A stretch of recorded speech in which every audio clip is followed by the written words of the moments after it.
E aí menininhos, bem-vindos a mais um vídeo aqui do canal Caveira Tech, meu nome é Guilherme e no vídeo de hoje eu vou trazer para vocês uma continuação da série de administração de servidores, em que eu vou mostrar a vocês como criar o primeiro servidor virtual de vocês. Vocês vão poder ter o primeiro servidor de vocês para vocês fazerem o que vocês quiserem. Se quiser montar um servidor de jogo, se quiser montar um servidor web para ter seu site, se você quiser montar um servidor de banco de dados, se quiser montar um servidor de TeamSpeak, se você quiser montar um servidor de e-mail, ou tudo isso junto num servidor só, você vai ter total controle e acesso a esse servidor. Você vai poder instalar um Windows ou Linux nele ou o sistema operacional que você desejar e vai poder brincar com ele da maneira que você quiser. E isso é uma coisa bem mais fácil do que vocês imaginam.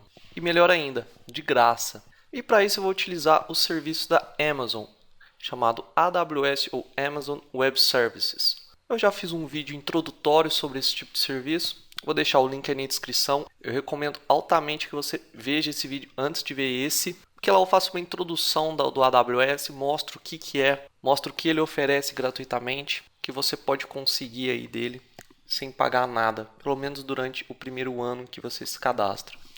Então vamos lá, eu vou fazer um passo a passo. Tudo que você vai precisar é de um cadastro na AWS e de um cartão de crédito internacional. Mas eu não tenho 12 anos. Pede para sua mãe e para o seu pai, explica para eles o que você está fazendo, que você está aprendendo sobre administração de servidores, que eles vão entender. Ah, mas a minha mãe é muito brava. Mostra para ela esse vídeo. Mãe do Joãozinho, passa o número de cartão para ele. Eu juro para você que ele não vai colocar um monte de vídeo no servidor e ficar passando o link para baixo para o pessoal baixar aí nos fóruns. Eu juro que ele não vai ficar fazendo ataque de DDoS com esse servidor.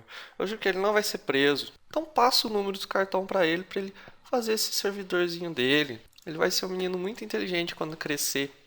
Ele vai saber fazer isso, coisa que um cara que faz faculdade de ciência da computação não sabe fazer, e eu vou ensinar para ele aqui com 12 anos. Então passa a porra do número. Então vamos lá, menininhas. Você vai entrar aqui no site da Amazon, do AWS, né? Você pode pesquisar aí no Google ou vou deixar o link aí na descrição. O site é esse aqui, português, bonitinho. Caso não esteja em português, você muda a língua aqui. Caso você curta ler as coisas em coreano, você pode pôr em coreano, pá. Mas eu não curto muito coreano, sou mais em português mesmo. Nossa, até travou tudo aqui. Coreano é uma língua muito pesada. Ixi, pus em inglês. Mas tá bom, é inglês mesmo. Vamos voltar para português. Beleza. Primeira coisa que você vai precisar fazer é clicar em cadastre-se. Olha aqui, esse botão amarelo aqui, né? Você vai ter que se cadastrar. Ele vai te mandar para essa tela aqui.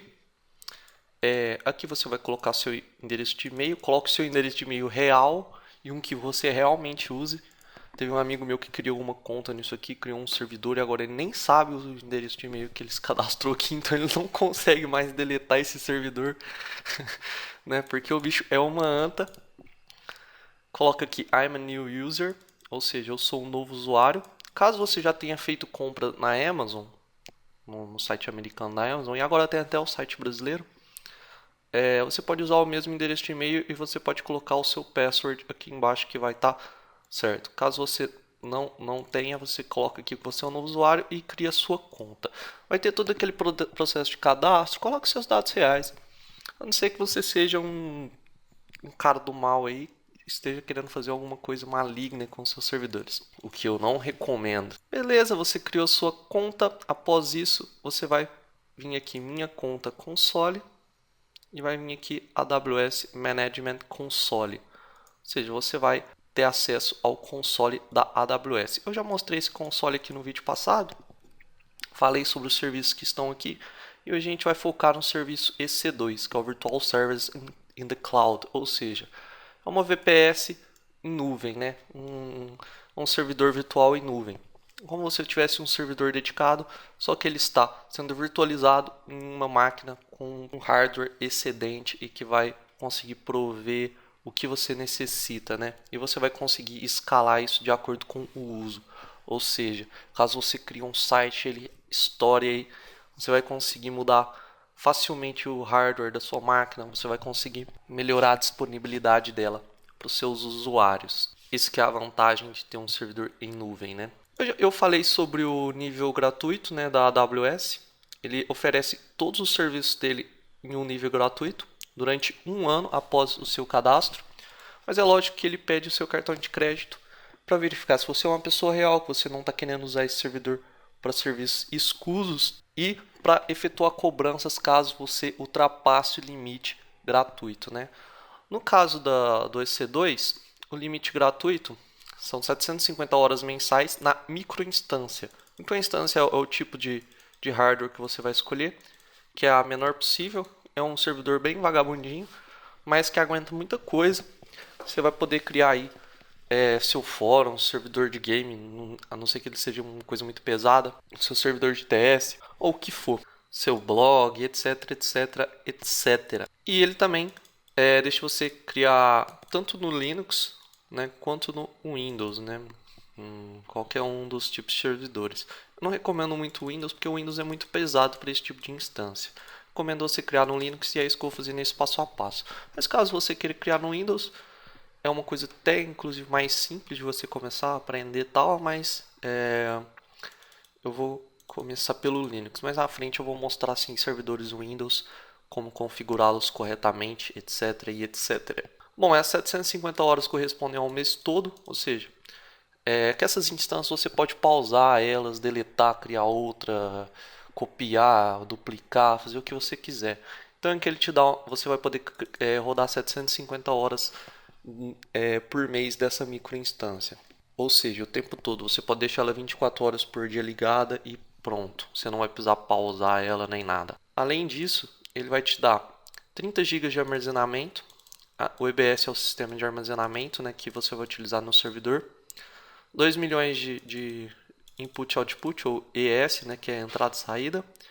E 1 GB de armazenamento de snapshots, que snapshots são como se fossem backups que você faz do seu servidor todo. Você tira uma foto do seu servidor e ele vai conseguir armazenar aquele estado ali do jeito que ele ficou, né? Esses 30 GB aqui são mais que suficientes para você criar um servidor de qualquer coisa. E esses 2 milhões de entrada e saída também são mais que suficientes para você criar um serviço aí com uma disponibilidade razoável. Caso você ultrapasse isso, ele vai te cobrar proporcionalmente ao que você ultrapassou, né? Tanto os 30 GB quanto os 2 milhões. Mas realmente você vai precisar ter alguma coisa muito visitada, tal, por exemplo, no caso de um fórum, um blog, para ultrapassar esses 2 milhões aqui, né? Além disso, você também tem um limite de transferência de dados, mas nada que você vai conseguir ultrapassar aí tendo um servidor normal, né? Você vai poder acompanhar tudo isso através aqui de minha conta, né? E cobranças, gerenciamento de cobranças e custos, né? Para você ver o que realmente você está gastando, se você não vai ultrapassar aquele nível e tal. Uma coisa bem segura. Aqui no site da Amazon você consegue a tabela de preços também do serviço. Caso você queira contratar um serviço mais profissional, você vai ver a tabela. As tabelas são de acordo com as horas de serviço utilizadas. E eu vou mostrar tudo isso mais à frente, quando eu for entrar mais no nível mais profundo aqui do AWS. Hoje eu vou me manter a criar um servidor, acessá-lo, né? E as funções básicas aqui do console para que você possa iniciar nesse mundo, né? Então vamos lá, vamos ao nosso AWS Management Console. Aqui em cima tem a sua conta, aqui Guilherme, meu nominho, bonitinho. Aqui você tem os dados da sua conta, aqui aquela parte de billing, que é a parte de conta, né? A parte dos seus custos, né? E a parte de Secure Credentials, que você pode criar credenciais aí para outras pessoas se logarem à sua conta, caso você esteja trabalhando em equipe. Ou aqui você muda também sua senha, sua autenticação por outras vias, etc, etc. Que você também sai, né? Aqui tem Help, tem os fóruns, tem o suporte, a documentação, tudo mais. E aqui você escolhe a região em que você vai hospedar o seu serviço. Incrivelmente, nós temos esse serviço em São Paulo. Ou seja, o que oferece um ótimo ping à sua aplicação, ao seu servidor. Só que, infelizmente, o serviço em São Paulo é o mais caro de todos, o mundo todo. É lógico que o Brasil é uma merda, todo mundo já sabe disso, não preciso explicar o porquê, que aqui tudo é mais caro. E o servidor principal deles é US East, ou seja, a costa leste dos Estados Unidos, norte da Virgínia, né? E aqui tem diversos outros bancos de dados espalhados pelo mundo, né? Tanto na Ásia, Europa, Oceania, etc. Então, vamos nos focar ao serviço EC2. Ele está aqui. Então, escolher São Paulo, EC2. Vou entrar em EC2. Aqui nessa tela, ele vai te dar uma visão geral de tudo que está rodando no seu serviço EC2 em São Paulo. Lembrando que cada região é uma região, ou seja, essa tela aqui é para a região de São Paulo do serviço EC2. Caso você coloque Tóquio, ele vai mostrar a sua tela, os seus servidores que estão rodando em Tóquio. É separado um do outro, né? Um não tem nada a ver com o outro.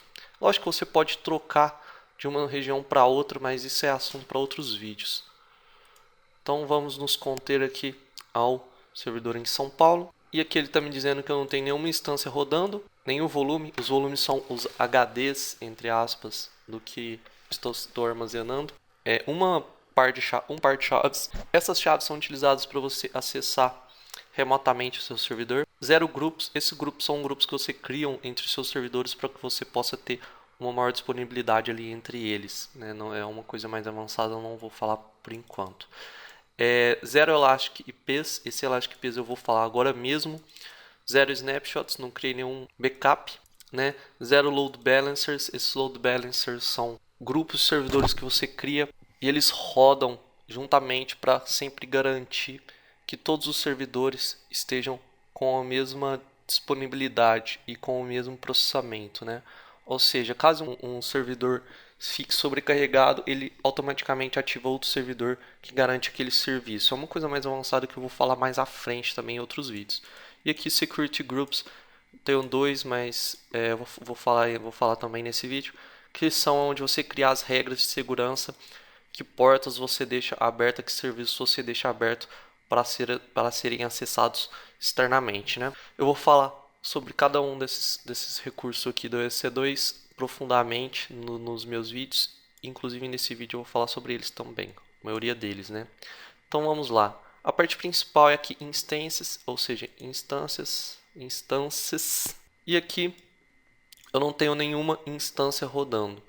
A instância é o servidor em si. Então vamos clicar em Launch Instance. E aqui ele vai te dar várias opções de sistemas operacionais para rodar no seu servidor, né? Você tem que tomar cuidado que algumas opções não são grátis. Ou seja, ela não vai ter esse negócio escrito embaixo aqui, Free Tier Eligible. Ou seja, não vai estar... quando ela tem essa opção é porque é uma opção gratuita, né? A maioria delas são gratuitas, até o Windows mesmo é gratuito. A não ser que você escolha um Windows que tenha um suporte estendido ali com a Microsoft, ou escolha um Linux que também tenha um suporte que seja estendido ali a distribuição, né? Os sistemas operacionais mais utilizados é o Red Hat, o Ubuntu, no caso a última versão 14.04 LTS, e o Windows Server 2012 R2.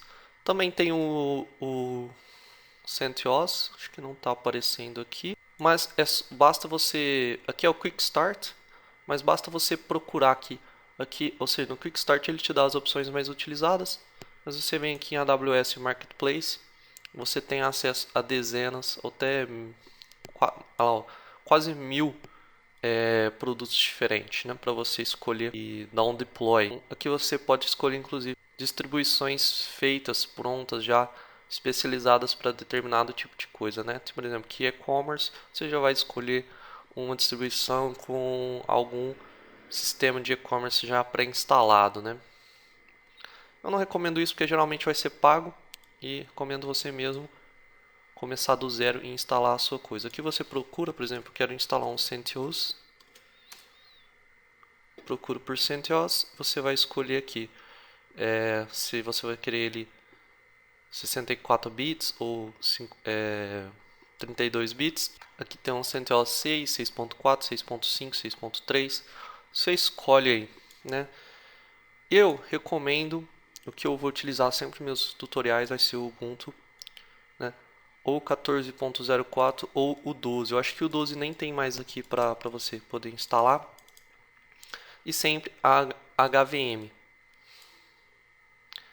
porque também tem o PV. Esse é um tipo de virtualização, não vou entrar a fundo nesse assunto, talvez mais à frente, mas a virtualização mais comum, mais utilizada é a HVM e de uso geral é essa, né? 64 bits. Vou selecionar o Ubuntu, lembrando que essa é uma versão mínima, ou seja, não vai vir nada instalado no sistema operacional, apenas o básico para você começar. E com um único serviço rodando ali externamente, que é o SSH, que você vai ter acesso. Agora mesmo nós vamos falar disso e nós vamos ter acesso. Aqui você vai escolher o hardware que você vai rodar. O hardware disponível para ser gratuito é o micro, ou T2.micro, né? Aqui você pode ver os detalhes, tal, né? Ele tem um vCPU, que é uma unidade de medida aqui da Amazon, que ela te informa mais ou menos o poder de processamento dessa instância. Aqui, a memória, 1 GB de memória, melhorou, pô. Antigamente era 640 MB apenas, melhorou essa. Antes era T1.micro, eu não sabia que tinha melhorado. O tipo de armazenamento, EBS apenas, que tem algumas instâncias que ela vem com um armazenamento SSD ou HD mesmo, né? As mais antigas, né? Aqui estão todos, aqui você pode escolher todos os tipos de instância e aqui Current Generation, ou seja, as instâncias da geração atual. Você pode escolher gerações mais antigas, né? Por exemplo, a T1 Micro, ela era essa daqui que eu já utilizava antigamente e ela nem está mais disponível, né? Ela está disponível apenas para virtualization, ou seja, para instâncias PV. Aqui está falando a performance de rede dela, ou seja, de baixo para moderado. E aqui, por exemplo, as outras você vê que tem uma performance maior, né? Tem uma maior disponibilidade de rede. E aqui ela te fala qual que é a otimização da instância. Eu particularmente prefiro as Computer Optimizator porque memória é difícil você utilizar tanto assim. Melhor você ter um CPU melhor. Mas algumas aplicações, talvez algum tipo de aplicação que você for desenvolver aí vai precisar de mais memória. Então beleza, Nest Configure, aí você vai clicar aqui em Nest, não nesse Review Launch, porque você vai passar direto, né? Aqui você coloca o número de instâncias que você quer criar, é só uma, se você criar 20 você cria, mas você vai pagar por isso, porque você tem direito a uma instância, né?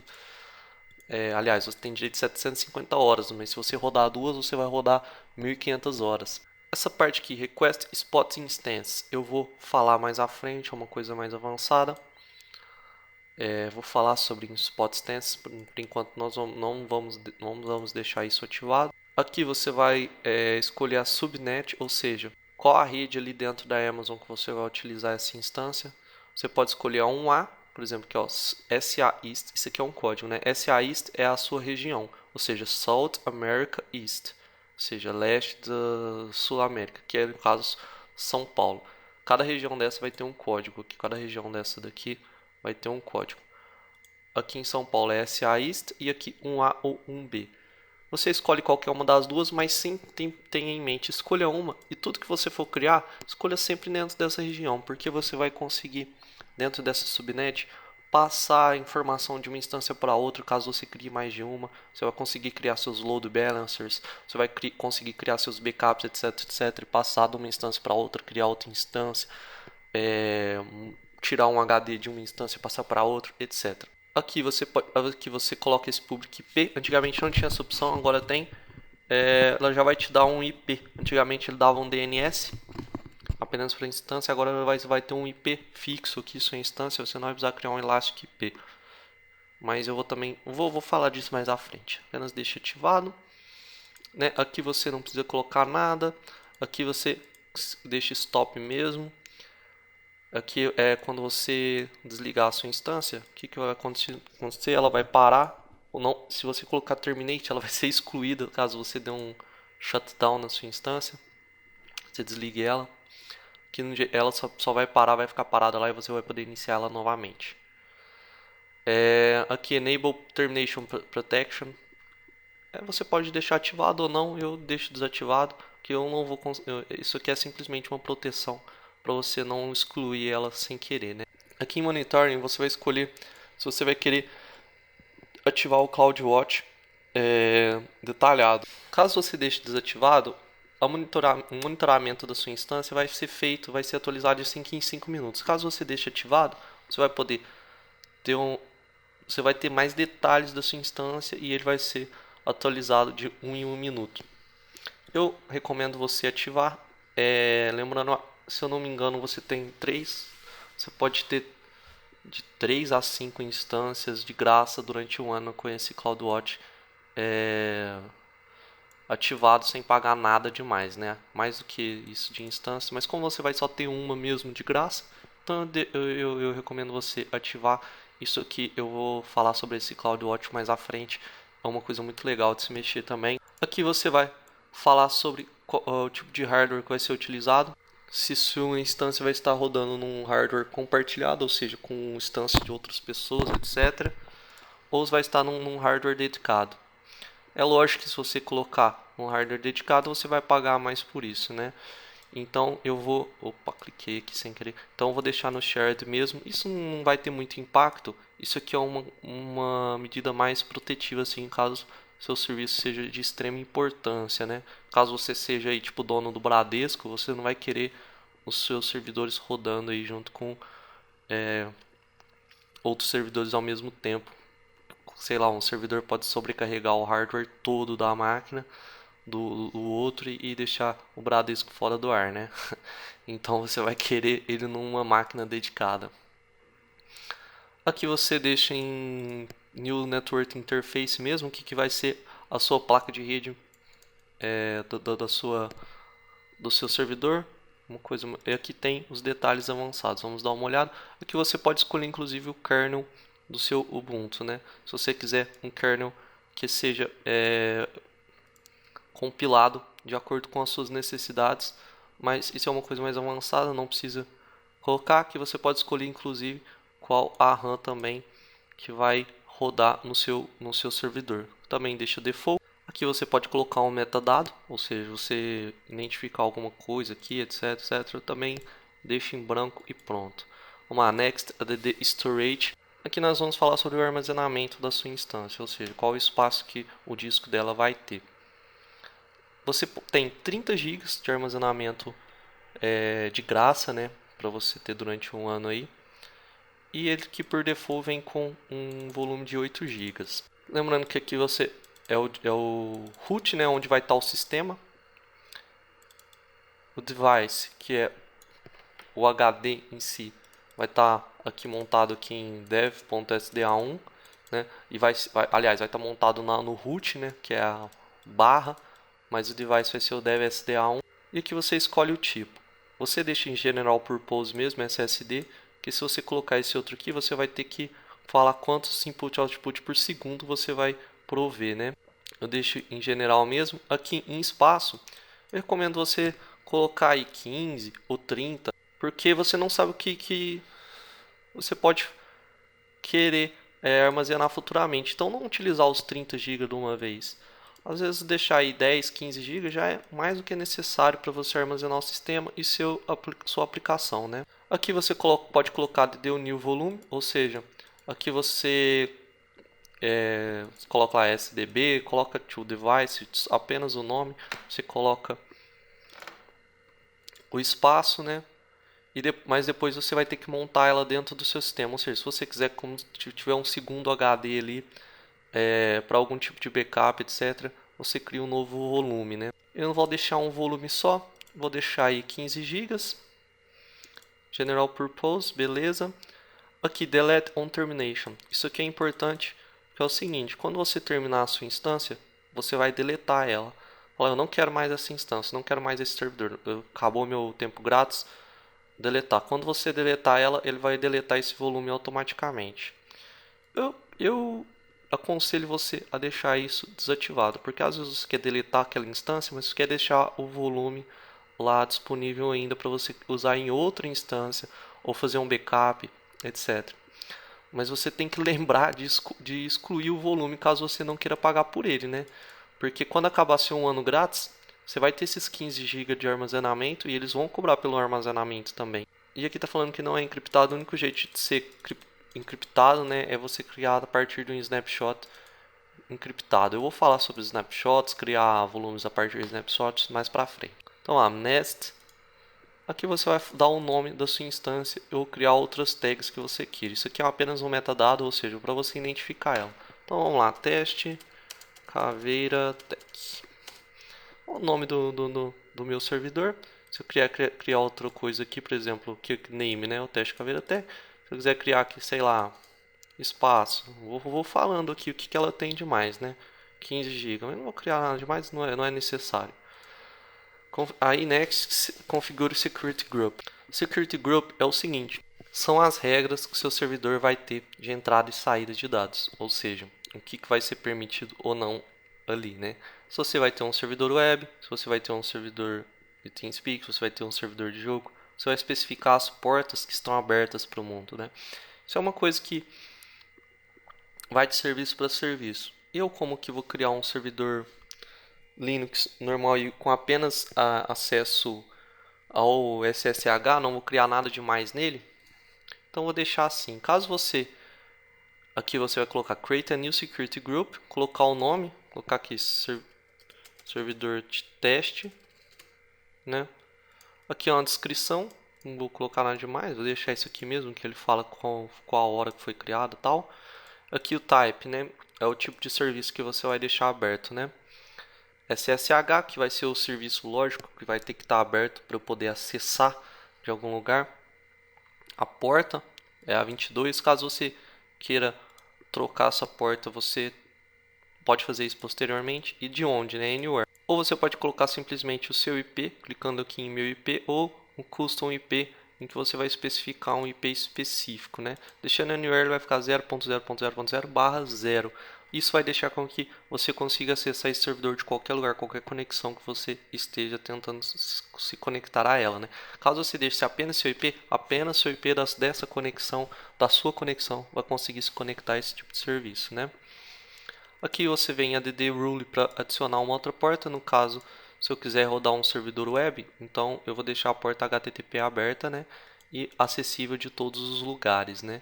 Caso eu queira criar um servidor, e aqui você vai adicionando, né, MySQL, tem POP3, IMAP, HTTPS, né, MSSQL, e aqui tem o custom, né, TCP ou custom UDP. Vai depender se é uma porta TCP ou UDP. E aqui você coloca a porta que você quiser, 5555, e de onde, né, anywhere, e pronto. Eu vou deixar só o SSH mesmo, porque eu apenas vou me conectar pelo SSH, que é um protocolo em que eu tenho acesso ao terminal desse Linux para eu poder configurar ele, né? E aqui você clica em Review and Launch para você poder lançar a sua aplicação. Aqui ele vai te dar todos os detalhes para você conferir se você escolheu tudo certo. Aqui ele te dá esse aviso aqui falando que seu security group lá está aberto ao mundo, ou seja, qualquer um pode acessar aquele SSH, mas é lógico que qualquer um não vai conseguir acessar aquele SSH, mas sim apenas você, porque apenas você vai ter as chaves, né? Vou falar isso agora mesmo, como acessar. Vamos lá em Launch. Quando clicar em Launch, tem que ter muito cuidado nessa tela, pois aqui é a parte essencial que vai te dar acesso a esse serviço, né? Apenas quem tiver esse par de chaves vai poder ter acesso a esse servidor. Então você pode vir aqui escolher entre três opções: Choose a existing key pair, ou seja, escolher um par de chaves existente que você tenha criado anteriormente em outra instância, criar um novo par de chaves, ou ir sem par de chave nenhuma, ou seja, qualquer um vai ter acesso àquela instância sem par de chaves. Não recomendo de jeito nenhum isso aqui. Coloque Create a New Key Pair, ou seja, assim você vai criar um par de chaves que vai te dar acesso ao servidor. E esse par de chaves é um arquivo. Eu vou falar dele agora mesmo. É um arquivo .pen, né? Aqui o nome de chaves, vou botar aqui teste caveira tech, né? E você vai clicar em download keypair. Bom, é um arquivo .pen, você vê aqui, vou fazer o download. Ok, fiz o download. Muito cuidado com isso, hein, pessoal. Mantenha sempre esse arquivo seguro, não perca esse arquivo de jeito nenhum e nem disponibilize ele para Ninguém, né? E vamos em Launch Instance. Caso você fez cagada, existem jeitos aí de contornar isso, mas não vou falar nesse vídeo. Aqui ele te dá alguns alertas, tal, beleza. E vamos voltar lá para a parte de EC2. Vamos em Running Instances ou aqui em Instances aqui do lado. Mas vamos lá. Ah, ali já está falando que tem uma instância rodando, né? Aqui nós temos os detalhes da nossa instância que a gente criou. O nome dela é Teste Caveira Tech, o tipo dela T2 Micro, a zona dela, né, que é SAIST 1A. Ela está rodando, uma bolinha verde aqui. O status dela inicializando, né? Ela está inicializando ainda. O DNS dela aqui, o IP público aqui. Lógico que quando vocês estiverem vendo esse vídeo não vai estar mais disponível esse IP, porque eu já vou ter deletado essa instância. Aqui quando ela foi lançada pela primeira vez, tal, né? E o security group dela, né? O servidor teste, que é o security group que eu criei. Aqui em cima você pode clicar aqui para dar um refresh aqui, né? Aqui embaixo você tem mais detalhes, né, das suas instâncias. Se você tiver mais de uma instância, todas elas vão estar aparecendo aqui. Basta você clicar em cima dela que você vai ter os detalhes, né? Aqui estão todos os detalhes da instância. Aqui o status dela. Aqui a parte de monitoramento.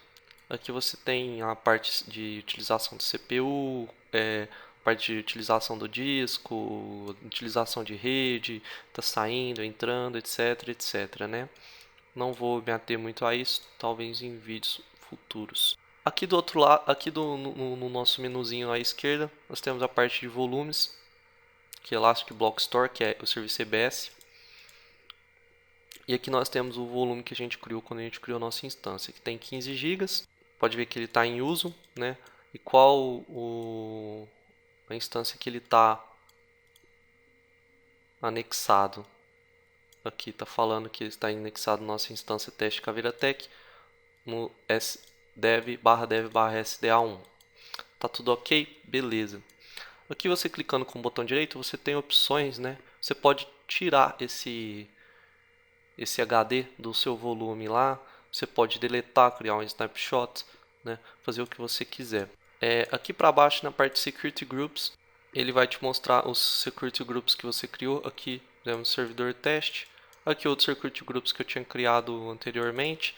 Aqui, por exemplo, você pode simplesmente na parte de inbound aqui aumentar os serviços que você vai deixar esse security group aberto, né? Ou seja, eu quero instalei um serviço de servidor web, ou seja, eu vou ter que vir aqui editar e adicionar um serviço, a porta 80 aberta, né? Aqui só está a porta 22 aberta, a porta na aba outbound é todo a saída do servidor, né? Para o nosso caso que ela não é importante, então você deixa todo o tráfego aberto, todos os protocolos em todas as portas para qualquer lugar, né? A gente não quer restringir nada de saída dela, né? A parte de Elastic IPs é uma parte importante. Aqui você pode criar IPs para sua instância, aliás, um IP para cada instância no máximo, né? E basta você clicar aqui em Allocate New Address, sim, né? Tá aqui, você criou esse IP.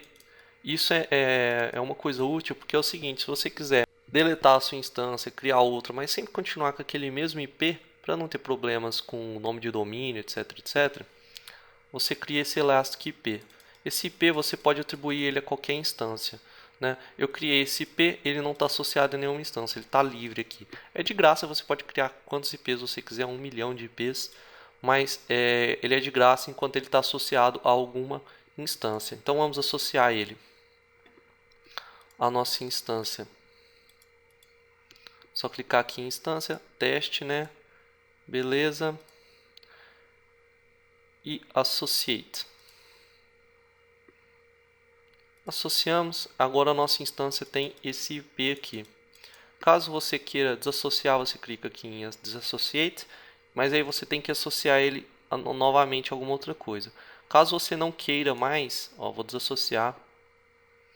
Caso você não queira mais esse IP, você clica aqui em Release Address. Ele vai descartar esse IP. Né? Fácil assim. Sempre deixe seu IP associado a alguma instância, ou senão você solta ele. Por que você deixar ele aqui alocado aqui e não associado a nenhuma instância, você vai pagar por isso. É uma quantia pequena, mas se você deixar um mês aí, você vai pagar uns dólarzinhos a mais à toa, né? Então vamos lá, vou criar novamente o IP e vou associar a minha instância Caveira Tech Test. Associei. Aqui na parte de Load Balances eu não vou entrar em detalhe, mas aqui que você cria os balanceamentos aí entre vários servidores. A parte de chaves, né? Aqui tá as chaves que eu tenho aqui nessa região, né? Cada região vai ter o seu tipo de par.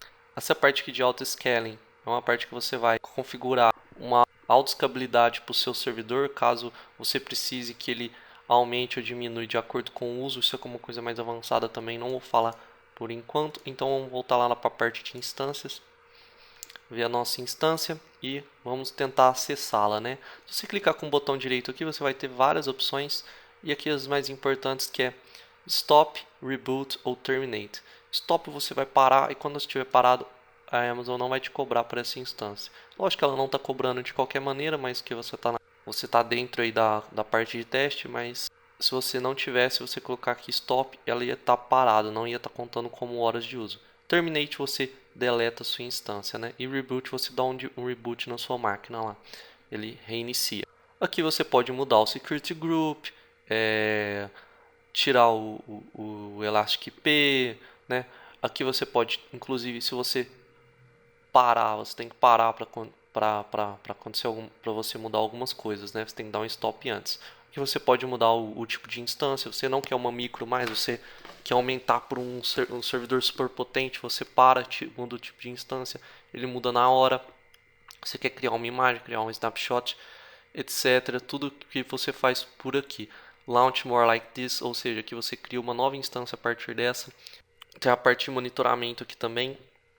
Você adiciona alarmes. Eu vou falar desses alarmes mais à frente em outro vídeo. Que você pode configurar alarmes para quando você está recebendo algum tipo de ataque de DDoS, ou se seu servidor caiu, etc, etc. Se seu servidor está rodando no limite, precisa ser melhorado, etc, né? Então beleza, vamos nos conectar. Se você clicar aqui nessa opção Connect, ele vai te dar tipo um mini tutorial aqui, né, de como se conectar. Caso você esteja utilizando o Linux, basta utilizar o comando SSH, né? Aqui está falando o seu Elastic IP e tal. E como você deve fazer isso? Você deve usar aquela chave e tal, né? Eu vou me conectar a partir do Windows. Para isso eu vou utilizar o PUT. Aqui eu nunca experimentei, né, mas eu acho que ele tem um cliente SSH Java aqui para você se conectar. Caso você esteja em uma máquina que não dê para instalar o PUT, etc. Você se conecta através desse cliente em Java aqui, online mesmo. Mas é lógico que você vai ter que ter o Java instalado aí no seu navegador. Beleza, então eu vou ensinar vocês agora a se conectarem à sua instância que está lá rodando, né? Você vai precisar de um programinha chamado PUT. O site é esse aqui, put.org, vou deixar o link aí na descrição. Você vai vir aqui, Download PUT, você pode downloadar aqui, clica aqui. Cliquei, ele vai te dar milhões de links aqui, você vai ficar até um pouco confuso e tal. Mas aqui nesses primeiros links, você vai poder baixar cada aplicativo separadamente, mas nós vamos precisar de mais de um desses aplicativos. Então a gente vai baixar um instalador para o Windows aqui, ó, Windows Installer for Everything Except PUTTEL. Né? Você baixa esse put.0.63 installer. Pode ser que quando você esteja vendo esse vídeo tenha uma versão superior a essa, né? Posterior a essa, 0.64 ou 1.0, sei lá. Baixa aqui, instala e pronto. Vamos abrir o PUT. Esse aqui é o PUT. Oh, que programão, né? Muito foda. Mas é um programa muito bom. Ele vai te dar acesso ao SSH. Mas primeiro nós precisamos configurar a nossa par de chaves. Aquela que você fez o download, eu falei para você tomar muito cuidado, né? Para isso a gente vai precisar de um outro programinha que vem dentro do PUT, chamado PUTGen. Então vou procurar ele aqui. PUTGen, né? Você vai lá no diretório que você instalou o PUT e acha esse PUTGen aqui. Nesse putgen, a gente vai clicar aqui em Load. Depois de clicado em Load, você vem aqui e escolhe All Files. E aqui você escolhe aquele arquivo .pen que você downloadou. Testcaveiratech.pen, né? Vai até o diretório onde fez o download, né? No meu caso aqui é o diretório de download. Pode ver que eu sou um fã de filmes. Vários filmezinhos aqui, pá, né? Ok. Ele vai te dar aquele alerta, clique em OK e você vai em Save Private Key. Tem certeza que quer salvar isso sem um password? Sim, tenho certeza. Coloquei para salvar e vou salvar. Coloquei para salvar e vou salvar aqui na área de trabalho. Então vou colocar aqui teste caveira tech, né? E ele vai salvar como arquivo .ppk, né? Aí você salva e vamos ver lá na área de trabalho. Tá aqui, ele criou nosso arquivo, que é um computadorzinho com um chapelinho em cima, né? Um ícone muito criativo, inclusive. E o put agora vai conseguir ler esse arquivo. Aqui em Roast Name ou IP Address, você vai colocar, caso você tenha um domínio, configure lá para o seu servidor. Caso não, você pode colocar direto o IP. Aqui Elastic IP, aquele IP que a gente criou lá no Elastic IP, né? IP elástico. Deixa eu fechar o putgen aqui. E vou colocar aqui. A porta é 22 mesmo, nós vamos acessar através do serviço SSH. Aqui eu vou escrever teste, o nome do meu servidor, Caveiratech, né? Aqui na parte de Connections, aqui do lado esquerdo, eu vou vir aqui em SSH, clicar aqui no maisinho, eu vou vir aqui em Alt, na autenticação, né? E vou para minha área de trabalho escolher o arquivo .ppk que a gente criou. Beleza. Escolhi aqui o arquivo, né? Aí vou lá em Session tal. Aqui eu vou salvar essa sessão. Coloquei o nome e vou salvar. Ou seja, não vou precisar ficar configurando isso toda vez quando eu for querer me conectar a esse servidor. Vou abrir o put, vai estar aqui pré-configurado. É só dar escolher aqui e apertar em Open. Pronto, ele abre um terminalzinho. Vai me conectar. A primeira vez que você se conectar, ele vai te dar esse alerta falando da sua chave e tal, que ele não tem certeza que esse é o server real mesmo, que você pode estar sendo vítima de um estupro virtual. Aí você aperta em sim, que tal, foda-se se eu for estuprado virtualmente. Aí ele vai te pedir um nome de usuário. Como eu instalei o Ubuntu, o nome de usuário padrão é o Ubuntu. Cada imagem de sistema operacional lá do Amazon vai ter um nome padrão seu. Então você pesquisa, só dá uma pesquisada aí no Google ou lá no site da Amazon, que você vai ver o nome padrão para você se logar. O Ubuntu, ele não vai te pedir senha nem nada. Não é que porra, por que ele não pediu senha, né? Porque simplesmente ele não precisa da senha, porque você deu aquela chave para ele, né? Você já falou, eu tô te provando que eu sou eu mesmo, que eu tenho acesso a você. Então você não precisa dessa senha. E pronto, estamos aqui logados no seu servidor. Aqui você dá um ls, por exemplo, ó, não tem nada, né? Dá um cd dois pontos aqui, ls. Né? Aqui ele está na pasta home. E aqui você instala o que você quiser. Lógico que para você instalar você vai ter que ter permissão root. E você está logado como o usuário Ubuntu. Para ter permissão root, basta dar o comando sudo espaço tracinho i. E pronto, você está logado como root e agora você faz o que você quiser. Logicamente, uma coisa que você tem que fazer sempre é dar um update, apt-get update, e depois disso um apt-get upgrade para deixar seu servidor sempre atualizado. Você pode rebootar ele, vou dar um upgrade aqui. É lógico que ele já está com, olha lá, ele vai dar um upgrade em todos os pacotes, né? Aperta yes, pronto. e você pode rebootar ele facilmente, dar o comando reboot, que ele vai simplesmente reinicializar. Você vai perder a conexão momentaneamente, mas basta você se conectar novamente.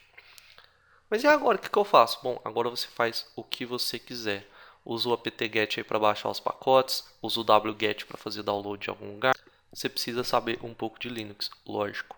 Instala o seu servidor de teste, instala o seu servidor web, instala o seu servidor de MySQL, instala o que você quiser, instala o seu servidor de joguinho aí, de sei lá, de joguinho de criança que você joga e tem vergonha de contar para os amigos da escola, mas é legal. Se você quiser instalar um servidor web, eu já fiz um vídeo de como instalar um servidor web aí no Linux. Inclusive usei o servidor da Amazon. Vou deixar o link aí na descrição. Basta você seguir os passos lá, você vai conseguir instalar o servidor web. Não se esqueça de ir lá em Security Groups, né, e abrir a permissão para servidor web, servidor MySQL também, que é a porta 3306, caso você queira acessar remotamente. E é isso aí, menininhos. Pronto, você tem o seu próprio servidor. Você poderia fazer a mesma coisa com o Windows. No caso do Windows, você teria acesso à área de trabalho remota, que é uma área de trabalho que você se loga lá e tem como se estivesse mexendo no seu próprio Windows aí, da sua casa, mas mexendo no servidor lá em São Paulo, ou nos Estados Unidos, ou em Tóquio. Sei que a aula ficou um pouco longa, vai dar trabalho pra caralho pra editar. Então, o mínimo que eu mereço é seu like aí, caso isso tenha te ajudado. Muita gente estava pedindo esse vídeo, então eu resolvi fazer ele o quanto antes. Demorei pra caralho, mas fiz. É isso aí, menininhos.